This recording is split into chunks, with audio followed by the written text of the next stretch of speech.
আসসালামাইকুম। আপনার একটা সাহায্য লাগতো। ওই যে আমি আমার বাইকে করে আসছিলাম, এখন আমার কাছে টাকা নেই, 50 টাকা শর্ট আর কি, বুঝছেন? কই এখন যাবেন কই নিয়ে? জি না, আমি আসছি, এই জায়গায় আসছি, বুঝছেন? আমি যাব না, এই জায়গায় আসছি, এখন আমার 50 টাকা আর কি শর্ট। এখন উনি বলতেছে আমাকে 50 টাকা দেওয়াই লাগবে, আমাকে যাইতে দিচ্ছে না। এখন আপনি যদি একটু সাহায্য কই করেন। যাইছেন ভাই? বাসা বাড়ি থেকে আইছেন? এখন 50 টাকা লাগে আর কি।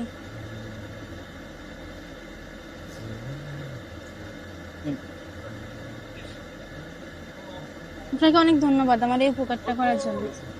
শুনেন, কোনো দাবি রাখবেন না তো? না, না, না, পরে না, দেখা গেছে আমি এই জায়গায় আসবো না না। না সমস্যা নেই। সমস্যা দাঁড়ান, আচ্ছা দাঁড়ান, বিপদ পড়লে তো মানুষ হয়। আচ্ছা বুঝছি, আপনি একটু নামেন। হ্যাঁ? আপনি না একটু নামেন। না আমি বাসায় যাবো না, গাড়ি বন্ধ করছি। ও, গাড়ি বন্ধ করবেন না? এই যে দেখা পাইছি তো তো এই যে যাবো। আচ্ছা, এদিকটা এসে দাঁড়ান।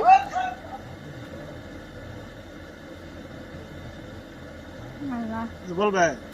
না, এটাই বলতাম, আপনি আমার 50 টাকা না দিয়ে অনেক উপকার বিপদে করলেন। পড়লে তো মানুষ সাহায্য করে, এটাই তো মানুষের লেগেই তো মানুষ। এখানে অনেকক্ষণ দাঁড়াইছিলাম, কেউ আমাকে সাহায্য করলো না, উনি বলতেছে টাকা না দিলে ছাড়বে না। মানে কি এক অবস্থা! এখন আপনি আমাকে 50 টাকা দিলেন, দাবি রাখবেন? না না না, এরকম কোনো দাবি নাই। দাবি রাখলে আর কি মানুষের টাকা দেয়? না, কষ্ট করে কামাইছেন না। কষ্ট করে কামাইছি কি হয়েছে? মানুষ কষ্ট করে সব জায়গাতে তো কামাই করে। সবাই কামাই করে। একটু পায়ে দিয়ে চালান না? হ্যাঁ পায়ে দিয়েছে। পায়ে দিয়ে চালান। ভাইয়ের নাম কি? রুহুল আমিন, ভাইয়ের নাম কি? রুহুল আমিন, রুহুল আমিন। রুহুল আমিন। গ্রামের বাড়ি কোথায়? নালিতাবাড়ি, শেরপুর। শেরপুরে না? এটা কি জেলা? শেরপুর জেলা, থানা নালিতাবাড়ি।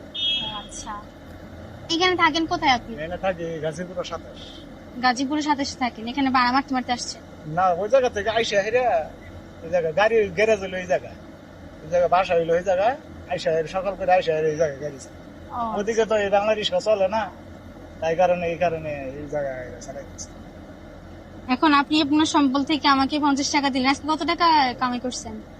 950 টাকা। 950 টাকা। 50 টাকা গেলে আর 900 টাকা থাকে। হুম। 900 টাকা এখন বাসায় চলে যাবেন না? হ্যাঁ বাসায় চলে যাবে। আসলে ভাইয়া, আমি পরীক্ষা করতেছিলাম আপনাকে, বুঝছেন? বিপদে পড়ি নাই, উনি আমার ভাই লাগে আর কি। হ্যাঁ, আমি পরীক্ষা করতেছিলাম, দেখতেছিলাম কি আমার বিপদে সাহায্য করে আর কি, বুঝছেন? আমি গরিব অসহায় মানুষদের সাহায্য করি, যাদের মন মানসিকতা ভালো তাদেরকে খুশি করার চেষ্টা করি, বুঝছেন? এখন আমি দেখতেছিলাম এখানে অনেকক্ষণ দাঁড়াছিলাম, কেউ সাহায্য করতেছে না, তাই ভাবলাম আপনি দেখি আপনি সাহায্য করেন কিনা আমাকে।